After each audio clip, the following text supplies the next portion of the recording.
So there's been reports that Gilbert Burns wants to fight Daniel D-Rod Rodriguez in his UFC return, which honestly is a pretty smart move, I think, for both fighters. That fight does make sense.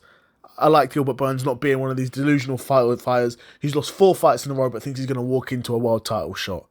Right? No. He understands he probably needs to fight someone who's unranked slash barely ranked, because I think he beat Kevin Holland. Kevin Holland was ranked number 14, I believe. So even if D-Rod's ranked now, he probably is. He's only ranked 15, 14 at most, right? Whereas Gilbert Burns, again, he's been at the top level for years now, been through these wars with these guys, lost some, won some, largely. Recently he's lost them. So that's got people thinking, is Gilbert Burns far past his prime? But honestly, I'm looking at his performance and yeah, he probably is.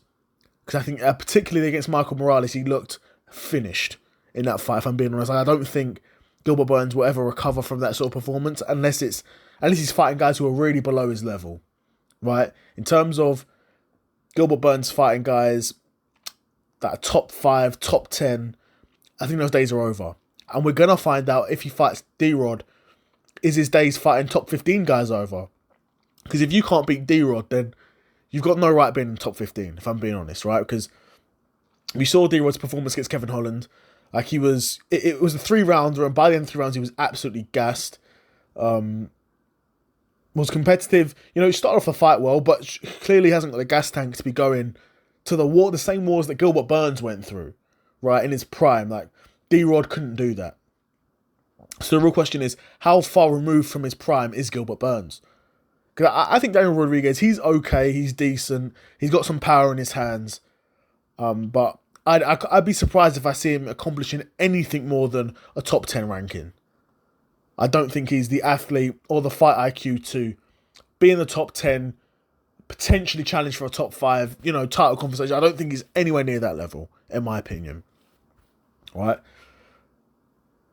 But Gilbert Burns has lost to people who are in that level. So he's lost to, your Sean Brady's, your Bilal Muhammad's, your JDMs, who are, at this point, right at the top of the division. Right? He lost to Michael Morales in his last fight, which was, granted, that was his worst performance. But Michael Morales is a guy with, crazy finishing potential, and a guy who is a young, explosive athlete who comes to fight, and he stopped Gilbert Burns, right? That's what it is, and that's what happened, right? Like I said, it was a really bad performance from Gilbert Burns, and really looked like he didn't want to be in there for that fight. But will Alex Rodriguez cause the same problems as Michael Morales? I don't think so. I don't think he's on that level, in my opinion. But we'll find out.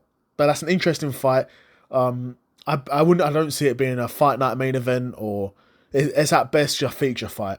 To be fair, that's a good co-main event for a decent fight night card.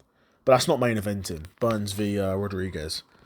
But yeah, I'd be curious to know what you guys think of that fight. What do you think of D-Rod? What do you think of Gilbert Burns? If this fight gets made, who do you think wins it? And when do you think it could happen as well? Be curious to know what you guys think in the comments below. But yeah, another episode of the Seth Solo Side Quest, and I'm in the bag, and I'm out. Peace.